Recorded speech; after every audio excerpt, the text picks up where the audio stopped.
महाभारत का युद्ध, जिसे हम पृथ्वी का पहला विश्व युद्ध भी मान सकते हैं, क्योंकि शायद ही कोई ऐसा राज्य होगा जिसने इस भीषण युद्ध में भाग न लिया हो। आर्यवर्त के सभी राजा या तो कौरव या तो पांडवों की ओर से युद्ध करने के लिए कुरुक्षेत्र में उपस्थित थे। इन सभी राज्यों में से एक ऐसा राज्य भी था जो कुरुक्षेत्र में उपस्थित होने के बावजूद भी युद्ध में भाग नहीं लिया था, और वो राज्य था दक्षिण भारत का उडुपी राज्य। जब उडुपी नरेश कुरुक्षेत्र पहुंचे तब इतने विशालकाय सेना को देखकर वो चिंता में पड़ गए कि अगर सभी लोग युद्ध करने लगे तो इतनी विशालकाय सेना का भोजन का व्यवस्था कौन करेगा। जब उन्होंने ये बात भगवान कृष्ण को बताई तब भगवान कृष्ण ने उनसे कहा कि महाराज, आपकी बात सही है, तो कृपया आप ही इस बात का हल बता दीजिए।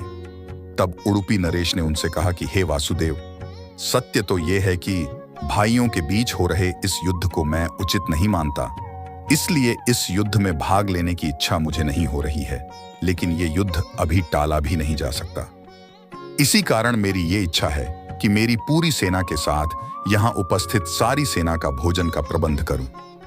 ये बात सुनकर भगवान कृष्ण मुस्कुराए और वे बोले कि महाराज, आपका विचार अति उत्तम है।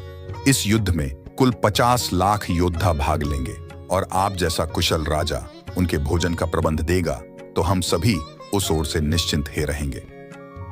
भगवान कृष्ण की आज्ञा के साथ पहले दिन उडुपी नरेश ने सभी योद्धाओं के लिए भोजन का प्रबंध किया। उनकी कुशलता इतनी थी कि दिन के अंत तक अन्न का एक भी दाना न तो कम पड़ता था न ज्यादा होता था, और जैसे जैसे दिन बीतते गए भोजन करने वाले योद्धाओं की संख्या भी कम होती गई।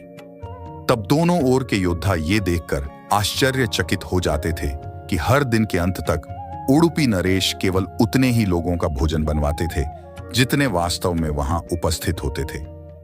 किसी को यह मालूम नहीं हो रहा था कि उडुपी नरेश को कैसे पता चल जाता है कि हर दिन कितने लोग मृत्यु को प्राप्त होंगे, जिसके आधार पर वे भोजन की व्यवस्था करवा सके। 18 दिन के बाद यह भीषण युद्ध समाप्त हुआ और पांडवों की जीत हुई। और जब युधिष्ठिर का राज्याभिषेक हो रहा था तब उनसे रहा नहीं गया और उन्होंने उडुपी नरेश से पूछ लिया कि ये चमत्कार उन्होंने कैसे किया।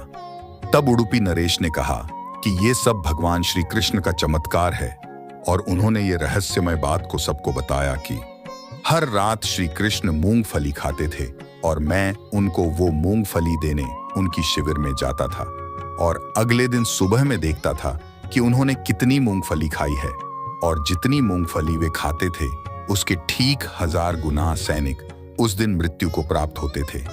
इसी हिसाब से मुझे पता चल जाता था कि आज मुझे कितने लोगों के लिए भोजन की व्यवस्था करनी है, और इसी कारण से एक भी दिन भोजन व्यर्थ नहीं जाता था।